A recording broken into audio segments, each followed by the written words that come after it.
Hey everyone, and welcome to WDIM News. This is the 5th edition of my weekly podcast that I release on Mondays. Thank you very much for joining me. Also, thank you very much for all the very nice comments that I've been receiving this year. I really appreciate it, and I very much appreciate the support. I have a lot of stuff to go over today. Like usual, we will start out with some news from Star Trek Picard Season 3, less than 2 weeks away. And a few things were released in the past week that have to do with that third season that I want to talk about. I want to talk about kind of a broader subject of more so about the marketing of the third season of Star Trek Picard and if it's maybe overhyped a little bit this season. I'll go into some details when I talk about it, but the marketing itself has me a little worried about the season. And like I said, I'll get into that in a little bit. I also want to talk about The Last of Us. Because I record these podcasts on Sundays, I always am a week behind. So this podcast will be about the third episode of The Last of Us, even though the fourth episode was released last night. So I want to talk about the third episode, the reaction to it, my reaction to it. I loved it. Spoiler alert. Keeping with the genre of video game adaptations, there is a rumor about another video game adaptation of a game that is one of my favorite games. It's in the sci-fi horror genre, and there is possibly a lead actor already attached that is a very popular sci-fi actor, and it would be great to see him in this kind of genre. So I want to talk about that as well. I also want to talk about a series that I really like that is ending after its upcoming 10th season in 2023. And finally, I want to talk about the big announcement from James Gunn about the future of the DC film and TV series Slate. There was a lot to go over. They already have some stuff coming out. They announced 10 new projects, and they also have a few other projects that kind of interact with the new one. So I will try and go over it in like 10 minutes or less, maybe 20 minutes or less, because it's a lot of stuff. It's a lot of stuff to take in, and they released it kind of fragmented. So here's in one spot. I'm going to go over everything that James Gunn announced real quick, how it kind of works with the stuff that was already released by DC, and how it will work with like the other stuff like Joker and Batman by Robert Pattinson and stuff like that. So first, let's talk about Star Trek, of course. As I mentioned, Star Trek Picard, the third season, is less than 2 weeks away. I did a video about the trailer that was released last Sunday. Hopefully you watched it already. If not, I will put it in the description. You should definitely check it out. There were some new characters in the trailer, and one of whom may in fact be Picard's son. Now, I've been talking about Picard's son being on the third season of Picard for about a year now. That's when like the rumor sites started to say that, Picard's going to have a son and he's going to debut in the third season. I mentioned that in one of the trailers, actor Thomas Dekker appeared, and when he was like very young, less than 10 years old, he also appeared in the film Star Trek Generations as one of his children. So I thought it would be really cool if they brought him back. Thomas Decker's been in a lot of things since he was a little kid in that movie. He's been in the Sarah Connor Chronicles, Heroes, the series Heroes. I think he was in the first season of that. So he's done a lot of stuff. So I thought it was going to be really cool to have him back. But now it appears that his son might be played by this other actor named Ed Speleers. He's an English actor. I don't know much about him. But from the trailer, it does kind of seem, it really reminded me of The Wrath of Khan and how Kirk met his son. He didn't know he was alive, and a lost love kind of thing. And Dr. Carol Marcus, if Dr. Crusher is this actor or is this character's mother and Picard is his father, again, that's very much like the Kirk, David Marcus plot line from The Wrath of Khan.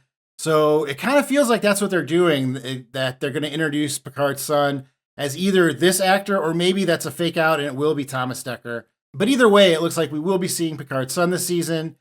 We did see his father and mother in flashbacks last season, so it makes sense to end the Picard series by showing the future. Terry Matalas has also hinted that there might be a next generation for some characters that are introduced in this season. And we're going to talk about some of the new characters here in a bit.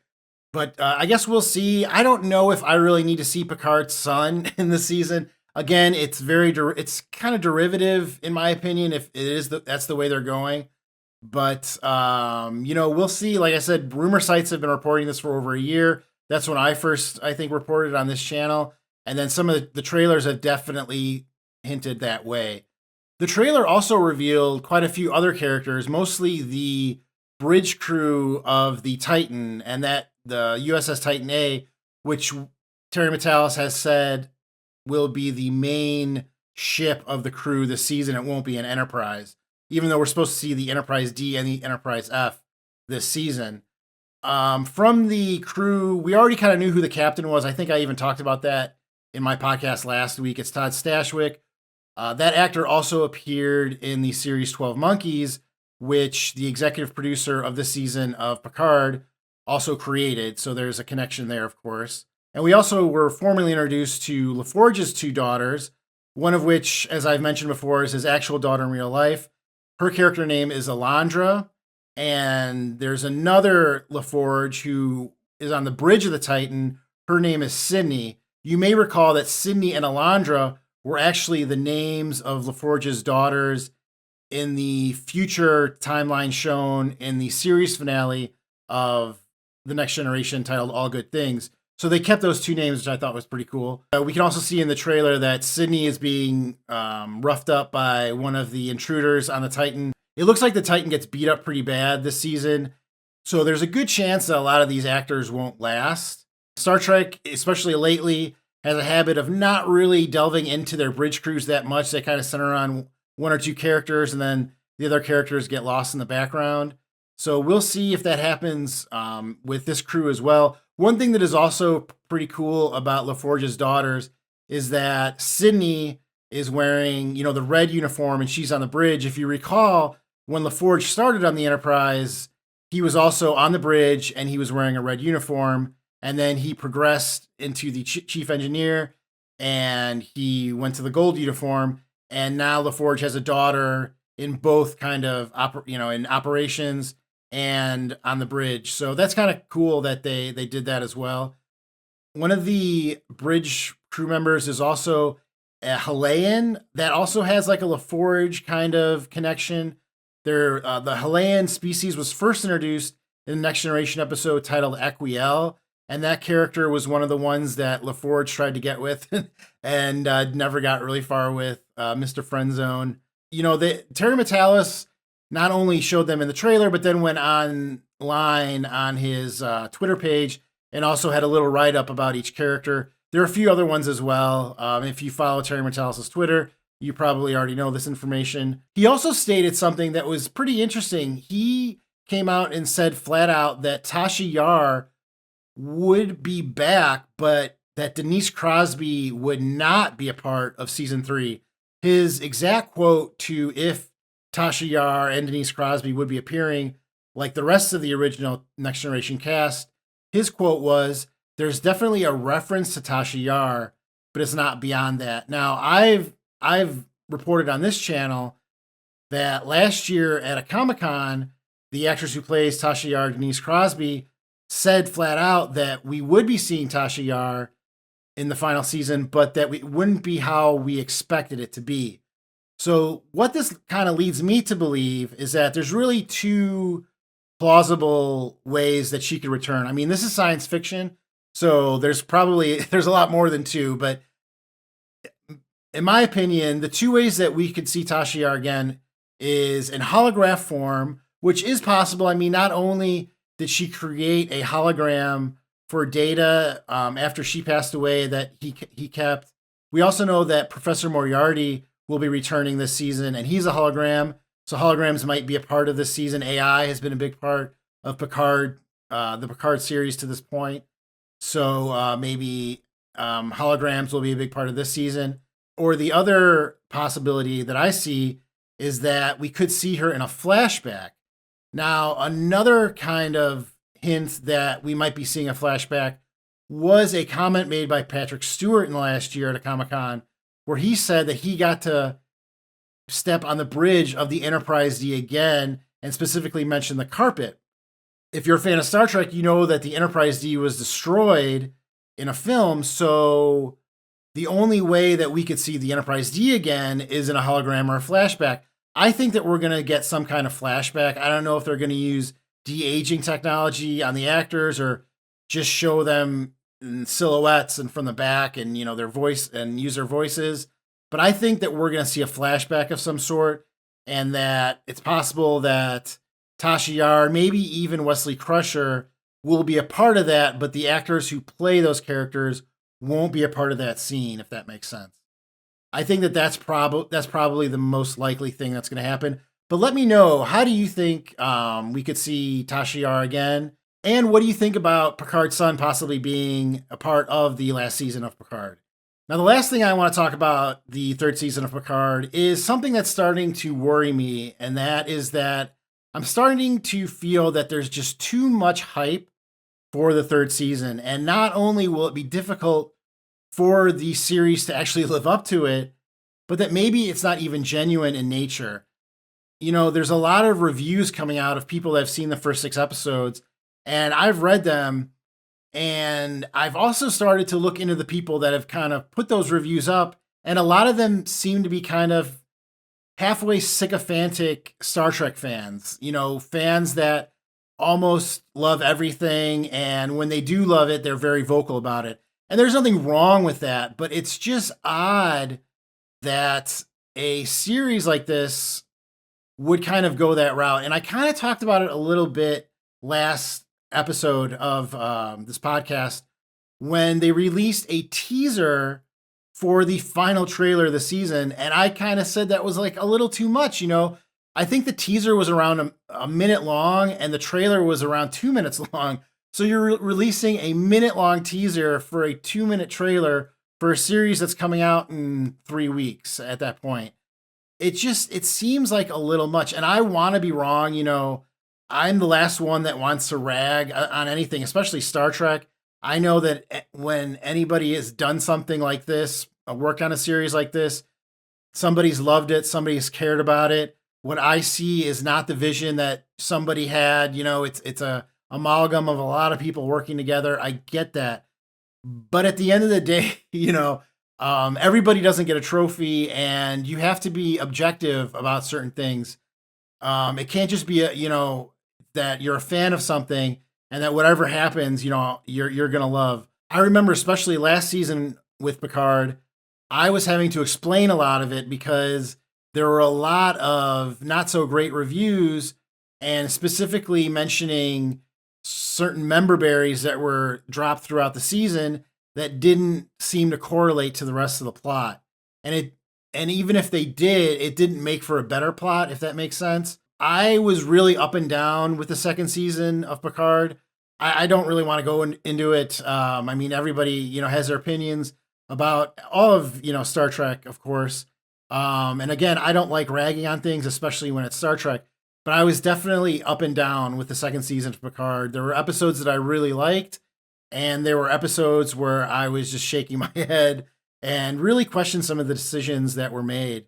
And now we have season 3, and Terry Matalas has said that this is his full vision and his way of giving a proper goodbye to the cast and characters that made up the Next Generation, which is great, but I don't want a season that's complete fan service. Again, if you look at Terry Matalas and his body of work, he's worked on the series 12 Monkeys, which of course was the reimagination of a film. He worked on the series MacGyver, which of course was the reimagination of a popular series. And now he's worked on Picard, which is the continuation of a series. But first thing he does when he's got the series to himself is he brings back the characters from the original Next Generation series to be a part of his vision. He was a part of the second season. I don't know where Michael Chabon started and where Terry Matalas stopped. Maybe Terry Matalas did all the good stuff, maybe that's very possible. But another thing that gives me pause is that January has passed and we still have no new announcements about new projects in the world of Star Trek. If this season was so good and if this is Terry Matalas' vision, then why hasn't he been given another show to work on? It doesn't have to be Discovery. There's a new series that should be coming out, at least one. maybe 2 if Paramount is not going to do a film. So it just, I want to be wrong, but let me know if in the comments if I'm just crazy and I'm overthinking this, and maybe just as a reviewer I'm just exposed to so much that it starts to it starts to affect me in a way that it wouldn't affect a normal viewer. It's very possible, but I'm just getting a little worried that there's just too much hype about the season, and they're just trying to get too many people to watch it with this fluff. There's just a lot of fluff. I mentioned that they introduced the crew of the Titan. Most of that crew is probably not going to last that long. So why are you going online and like introducing these characters and trying to make it seem like something it's probably not? Even the captain, who has, he's done a lot to, Terry Matalas has done a lot to kind of promote that character since he was announced. There's already been comments online like, this guy is not going to last. So why are you pushing him so much when he doesn't seem like he's going to last that long? So again, I could be wrong, but let me know in the comments. Am I wrong? Or maybe I'm just oversensitized to all this Picard marketing. But let me know. What do you think? Let me know in the comments. Are you still excited for the 3rd season of Picard? Or are you worried? Are you thinking about last season and the season before? Do you see this as a totally new entity like a lot of people are saying? Look at this as its own thing, which again is weird because Terry Matalas was a part of season 2. So he shouldn't really be saying, I don't want anybody to think about season 2. Season 3 is its own thing when he was a part of it. But again, I might be wrong. I hope I'm wrong. I don't want to, have to say, bad things about Star Trek. So let me know what you think about it in the comments. Okay, so the next thing I want to talk about is another show that a lot of people seem to have a strong opinion about, and that is The Last of Us. Again, by the time you're watching this podcast or listening to it, the 4th episode of The Last of Us has been released, but since I record these on Sunday, I work on Monday. This podcast will be about the 3rd episode of The Last of Us. I thought it was a great episode. If you know anything about it, you probably already know that it's a big divergence from the source material. If you don't know anything about the source material, there's really no story there, and whatever story there is sad. The characters Bill and Frank are a lot different in the game. Actually, you don't really get to meet Frank. You only see his dead body. Spoiler alert there. But Bill is a much different character. It's kind of like, it's weird because the episode, the way they introduced Bill, it was very much like the character from the game. But as the episode went on, it really did, just totally reinvent the character and made him a lot more human, a lot more believable. The character in the video game is a real son of a bee. I think Nick Offerman really created a great character with his version of Bill. I'm sure he's going to get nominated for a lot of awards. I hope he wins them. It was a great story. And the best part, I think, about an episode like that one is that it's a great way to get people that would not normally be exposed to that type of story to watch that type of story. The Last of Us is a video game adaptation. There is a lot of shoot 'em up stuff, and a lot of people are tuning in to check out the clickers and the virus and all kinds of, gross stuff like that. And then you drop an episode like this that's really about people, not about things or crazy stuff. And it's good because, like I said, a lot of people that wouldn't normally be exposed to stuff like this are now. And it's, it's important to learn about stuff that you don't really understand, because a lot of people fear and even hate what they don't understand. And to see a relationship like this on screen, even in 2023, I think is still important. I know that we've had whole series that have had homosexual couples and things like that. But again, Brokeback Mountain was a groundbreaking movie, but a lot of people aren't going to see Brokeback Mountain because they know what it is. But a lot of people also turned into the 3rd episode of The Last of Us not expecting the story that they saw, and they were exposed to it anyway. And like I said, I think that's a good thing. Although the internet being what it is, of course, the 3rd episode of The Last of Us has been review bombed. I don't think it's going to matter. I think that anybody that's watched that episode knows how good it is, knows how good the performance of the two main actors in that episode are. It was nice to see a flashback with Anna Torv again and see her and Joel together.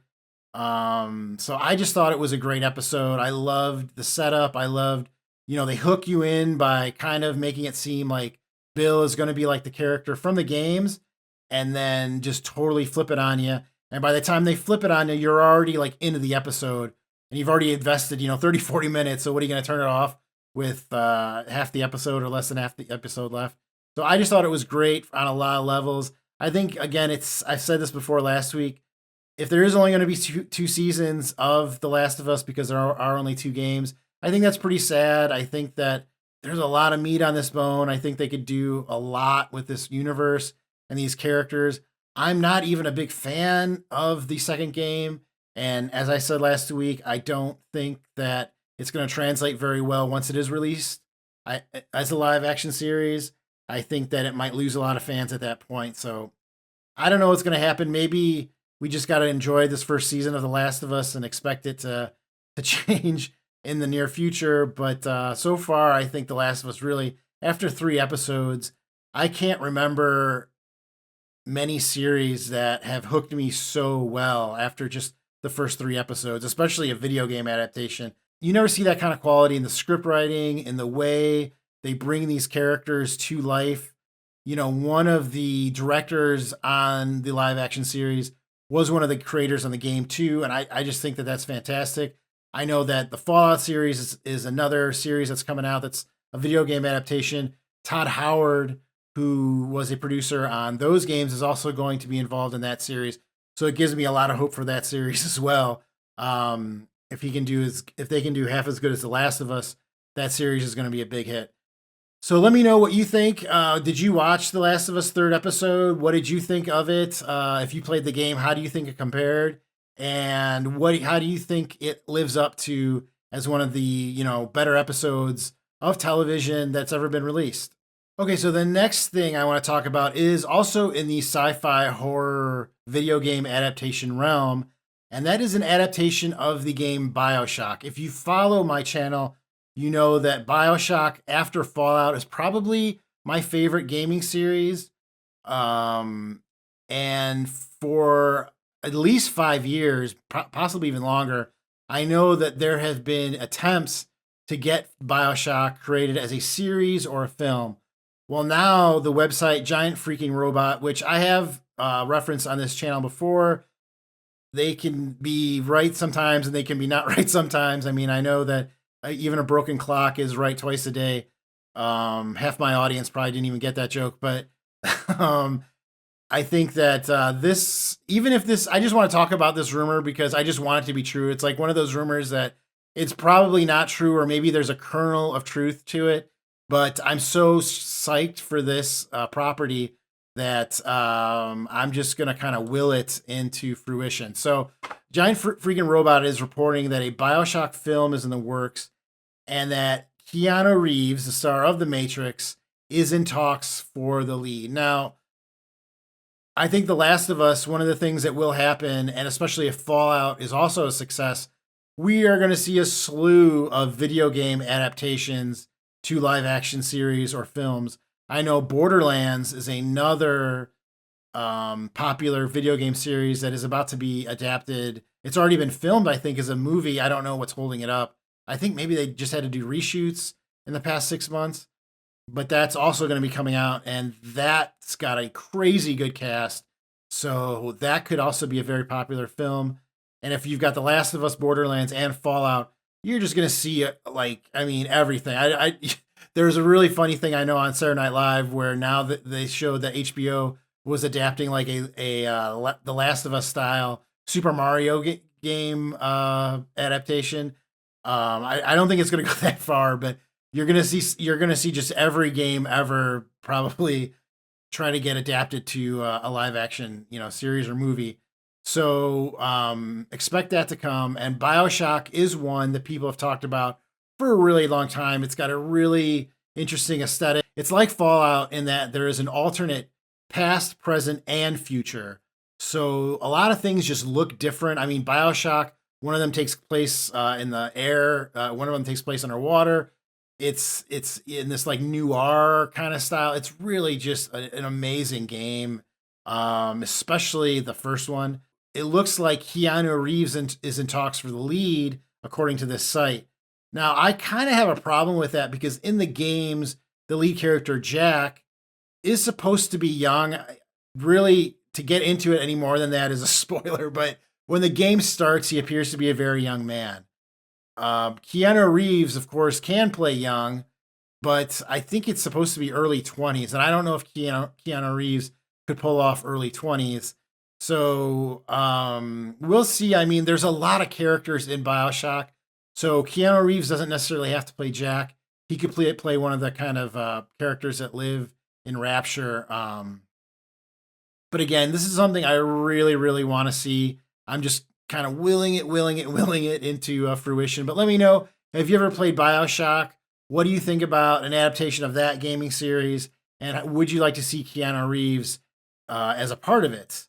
Now, this next story is kind of sad, but not unexpected. And it is of I guess you could say, cancellation. And that is the series, The Blacklist. This series isn't very sci-fi per se, but it is really great. James Spader is the lead of the show. He's been the lead pretty much by himself the last 2 seasons. The 8 before that, well, this coming season, the last season, the 8 before that, he shared with an actress named Megan Boone, who I thought was not so good. So I was not one that was sad to see her go. But now it looks like the series will end after its 10th season. I mean, 10 seasons is a huge milestone. I know they're going to hit over 200 episodes before it's all said and done. James Spader is just great on this series. If you haven't watched it before, you really should. I think all of it is available on Netflix, so you can binge it for a while. James Spader plays a character that's kind of referred to as a concierge of crime, which means that he facilitates things for other criminals, whether it be shipping or travel or a lot of different stuff. But the James Spader just gives these monologues that are just amazing. It's like reading a good book every time he opens his mouth. I'll be sad to see that series go, but after 10 years or 10 seasons, it is starting to get a little old. The beginning of the show was a little bit more fun. His James Spader's character Raymond Reddington was a lot more fun, and then the series got to be a lot more about vengeance and things of that nature, and it just didn't seem to be as fun anymore. So I'm sad to see that series go. It's a good one, but 10 seasons, that is a heck of a milestone. I mean, James Spader has been involved in a lot of big things, and I'm sure he's got something else on the horizon. So I can't wait to see what that is. Okay, so now what I want to get into is the announcement from James Gunn about the new plan that he has for the future of DC films and series. And again, I'm going to try and get this as close to 10 minutes as possible, but definitely under 20 minutes because there's a lot of stuff here. So to talk about this, first we have to talk about the movies that are already coming out in 2023. Now, there were 4 films that were made under the last regime, quote unquote, and you've already seen trailers for Shazam! Fury of the Gods. That's the sequel to the Zachary Levi movie. That is coming out March 17th, 2023.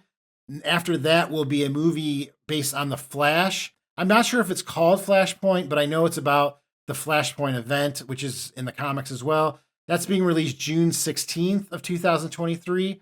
After that, we're getting a film called The Blue Beetle, which I'll describe here in a second. That's being released August 18th, 2023. And then finally, on December 25th, 2023, we are getting Aquaman and the Lost Kingdom, which is the sequel to the Aquaman film. Now, how do these films all fit into the future of DC? As I mentioned, they were all created under a prior regime.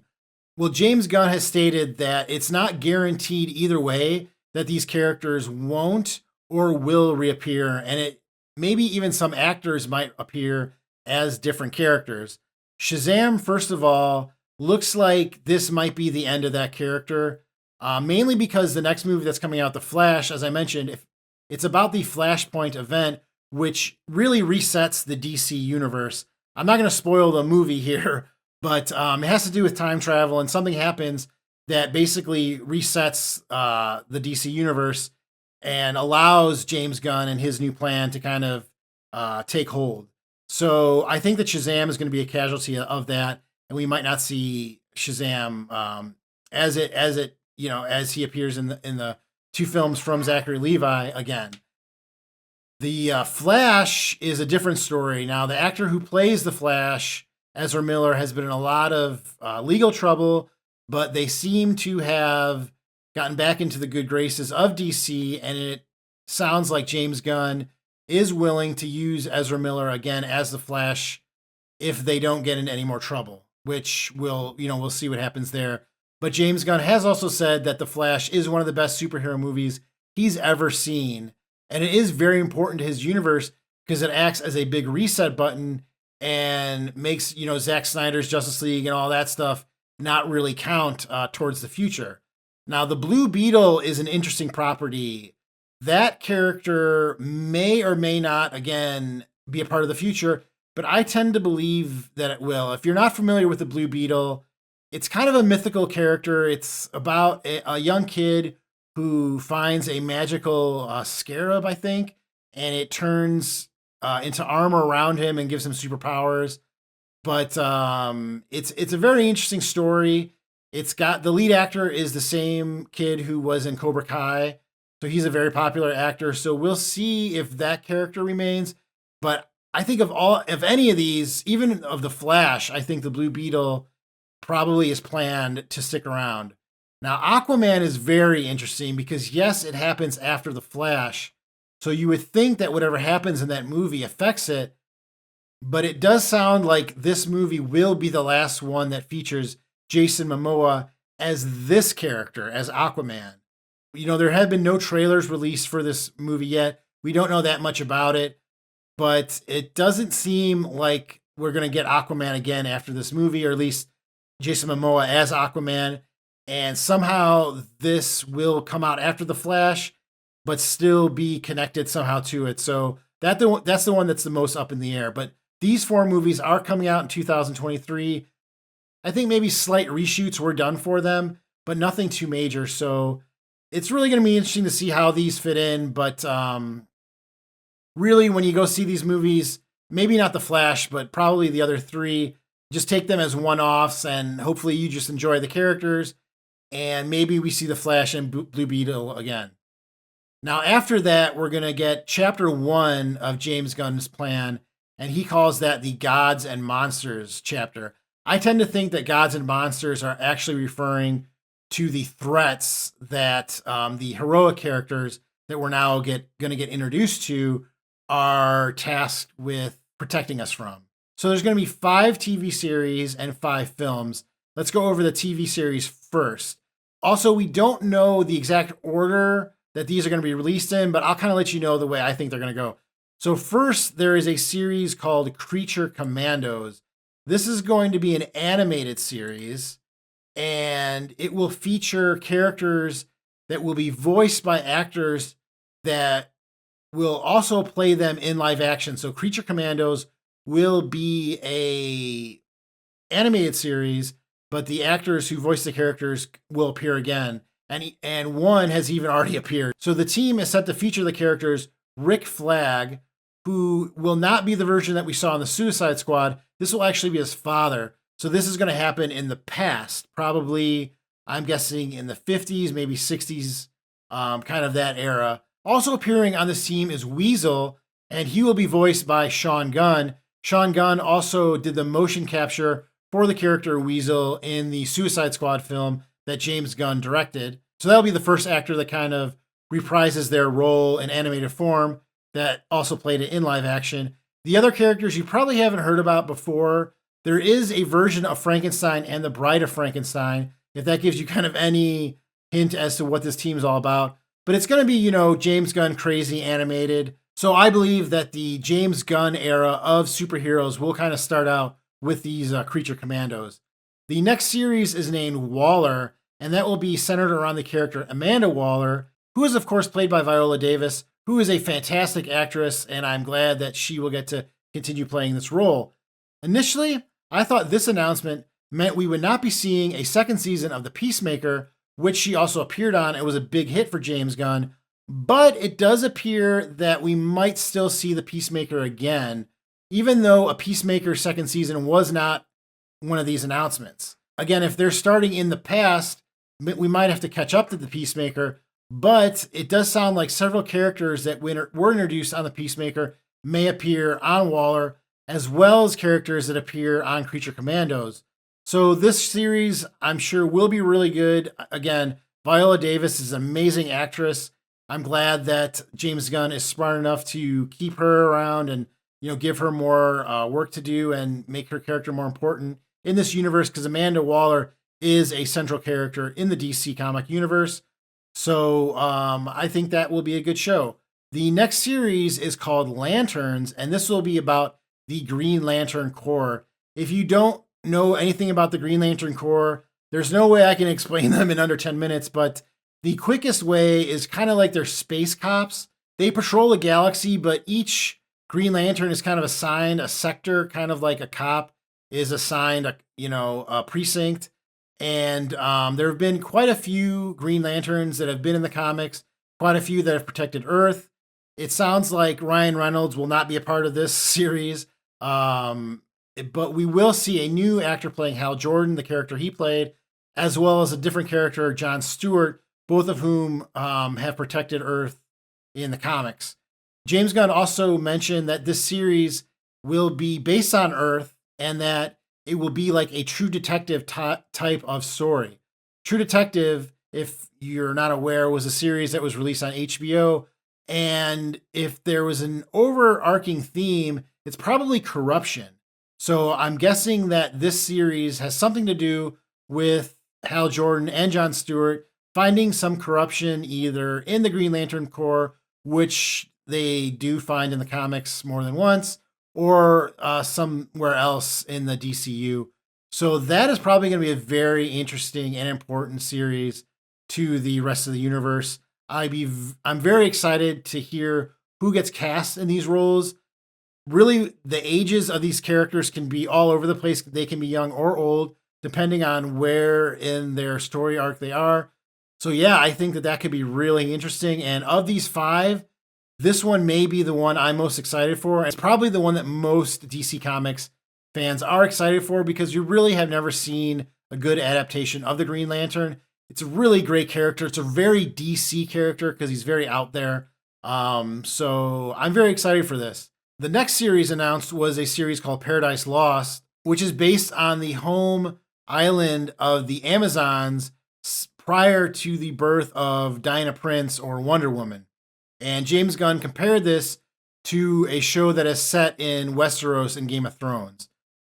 I've never been a huge fan of Wonder Woman, so I don't really know what to expect of this series. I did like the Wonder Woman scenes in the Justice League and in the first Wonder Woman film. I was not a huge fan of the second Wonder Woman film, even though it had a great cast. I think it was really wasted. It was one of those plots that really was all over the place, and I didn't really understand. So we'll see if Paradise Lost is good. Again, of the 5, I mentioned that Lanterns is probably my most anticipated. This is probably the one that I could either go here or there on. But we'll see. And again, this is set prior to the birth of Wonder Woman, so Wonder Woman will not be a part of this first 10, projects of the new DCU, which I think is a good idea, and I'll kind of get into that more in a little bit. But finally, the last series is one based on the character Booster Gold. Now, this one seems right up Gunn's alley. If you don't know anything about the character Booster Gold, he is a character that is actually from the future, I think the 31st century, but has no superpowers, and then uses technology to go back to the 20th century or the 21st century. And because of his technology, he can now become a superhero in our time. So he's kind of a loser that tries to make himself out to be a superhero. So it's a really interesting story. This series is supposed to be a straight up comedy, so probably more in the vein of Peacemaker than anything else on this list. So again, this one should be really funny. It will be fascinating to see who gets cast in the part of Booster Gold. It will have to be a Paul Rudd type actor, someone who you can see, pulling off and saving the day, but really you just love to watch him fail, like that kind of guy. So we'll see who they get, but again, this is right up James Gunn's alley. So I'm very excited for this one. So now let's talk about the 5 films that are set to release in the new DC Comics universe.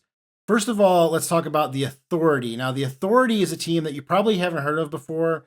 They were originally released under another imprint that wasn't DC, and then DC bought that imprint and decided to use some of the characters in their new storylines. It's one of those teams that's kind of an analog of the Justice League. They have a character that's kind of like Superman. They have a character that's kind of like Batman. I believe they have one that's kind of like Wonder Woman as well.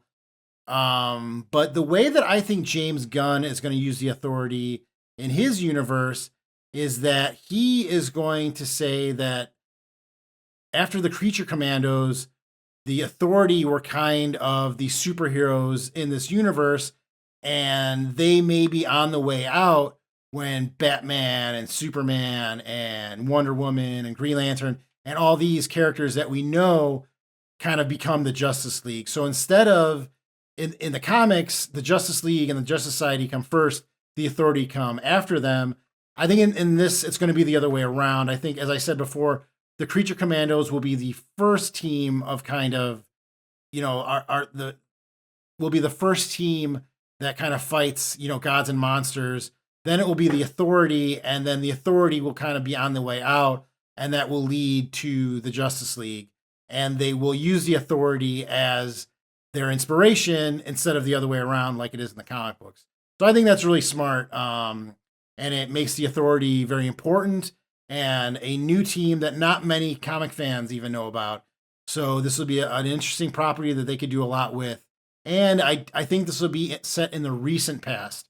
So maybe in the 90s, maybe, just after the turn of the century, expect, this film to kind of be set then. Maybe even like a Watchmen style film. I think that's probably the closest thing I would say. So as I mentioned, we're going to be introduced to a new Superman and a new Batman. The Superman film will be Superman Legacy. James Gunn has talked about this film a little bit. It will be a younger Superman, but it won't be high school Superman. I think it's going to be just out of college Superman, like moving to Metropolis, getting his first job. I think that's when we're going to meet Clark Kent. We know that Henry Cavill will not be this version of Superman. And, I just went back and watched the first Christopher Reeve Superman movie, and I kind of get more now why people didn't like the new Superman, Zack Snyder Superman, or whatever you want to call him, because Superman just has to be good. I mean, he always has to, be that Christopher Reeve style, just happy-go-lucky, truth, justice, in the American way kind of good. And you just don't want to see a Superman crying and angst, and it just doesn't fit the character. That's, Batman stuff. So it sounds like this version of Superman will be back to the happy-go-lucky style, and I look forward to that.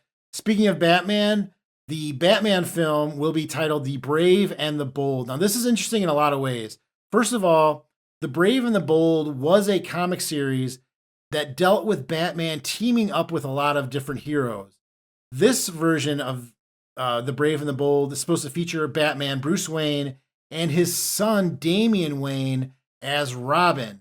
If you're not familiar with this Robin, Dick Grayson was the first Robin, and he's the most famous. Jason Todd was the second Robin, and he was killed by the Joker. Tim Drake was the third Robin. He became a new character, and that led to Damian Wayne taking over. Damian Wayne is the son of Bruce Wayne and Talia al Ghul. And Bruce Wayne did not know about him for, I think, the first 10 years of his life, and he kind of takes him under his wing, quote unquote, to be the next Robin once he meets him. So I don't know how old this Batman will be, but it sounds like this Batman will be older than Superman. And I believe that usually in the comics, they're around the same age. So that could affect their power dynamic a little bit. Maybe Batman will be an established hero by the time Superman comes around. that will be something that will be interesting. I know that they kind of did that in the Zack Snyder films. So this will hopefully be different than that. The next movie that will be released in this series will be Supergirl, Woman of Tomorrow. Now, this is where you get your angsty, superpowered individual. And I think it's so smart that they're giving those attributes to the character Supergirl because it makes her so much more interesting. If you're not familiar with the character, Supergirl is Superman's cousin from Krypton. She was actually sent from Krypton to protect Superman, but depending on which continuity, she doesn't arrive on Earth in time. And by the time she gets to Earth, Superman is already established and she doesn't really know her place in the world and kind of has to figure it out. This version of Supergirl actually sees her planet get destroyed, something that Superman doesn't witness, and has to live, I think, on that planet or near that planet for years until she's able to go to Earth. So she's a very jaded character. I'm also very excited for this version of this character. I don't think the Woman of Tomorrow storyline is a new one in the comics. It's very popular, and I'm very excited to see it in film form. I think that this one is going to be a surprise hit. And again, this will be another casting that people are really looking into. And then finally, the last film is one based on the character Swamp Thing, and that will be a horror movie. Again, this is right up James Gunn's alley. If you're not familiar with his past, he started out in Troma Studios, and Troma Studios is known for like the Toxic Avenger and stories like that. And that's exactly what the Swamp Thing is. The Swamp Thing is basically like sentient plant life with the memories of a scientist that was killed and exposed to, again, it's a continuity thing. I think in one continuity, it was chemicals, and then in another continuity, it was magic. Either way, he can be a very scary character. He's a huge behemoth thing that just looks like, walking plant life. So it's a very it could be a really cool looking project. Marvel just did the Man Thing, which is a kind of a similar character, and we'll see what James Gunn can come up with.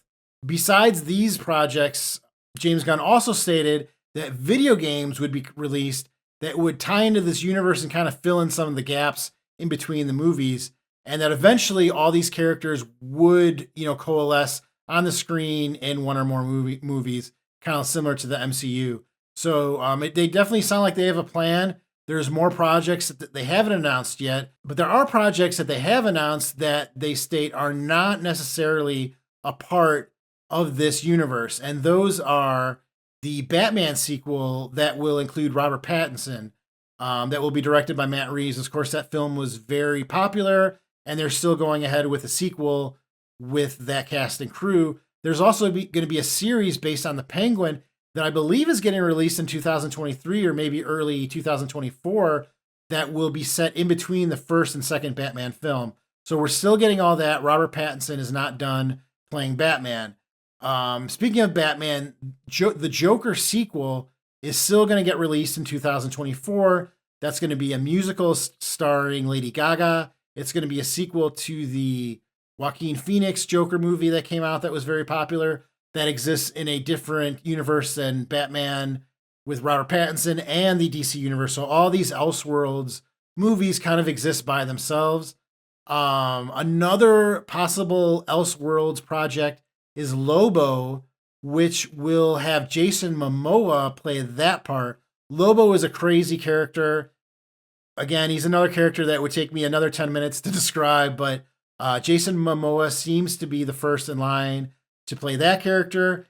And Peacemaker Season 2, we probably still will get one of those. May not be for 5 years down the road. That probably will be part of the main DCU and not part of Elseworlds, even though it was released beforehand. Waller, the series Waller, will probably give us a better idea about that. And then finally, there's the series Superman and Lois. I spoke about this last week. I like this series a lot, but I think it's going into its last season. DC Titans was canceled. Doom Patrol was canceled. So we'll see about Superman and Lois. It's a really good show, but I just think it's a victim of timing, and I don't see it going past this upcoming season. So let me know what you think of these projects. I think that this is a very ambitious plan. At first, I wasn't very excited, but the more I thought about it, this does seem to coalesce into a very complicated story, and that's kind of what I think the DCU needs. I think the MCU kind of gets lambasted for creating like these villains that you could, kind of rinse and repeat villains. And I think that these films all seem very different from one another in tone, in, the characters, and the DC has some great characters. So I'm really rooting for these movies, and I'll probably be going to see all of them. Well, that is all I have this week, but thank you very much for joining me. If you are a fan of this channel, I would really appreciate it if you could hit that like button right now. Hit the subscribe button if you have not yet. Hit the bell too, because YouTube does not seem to want to push my videos out to a lot of people. So make sure you hit that bell so you will get the notification. Again, I really appreciate all the support, and I will see you next week on WDIM News.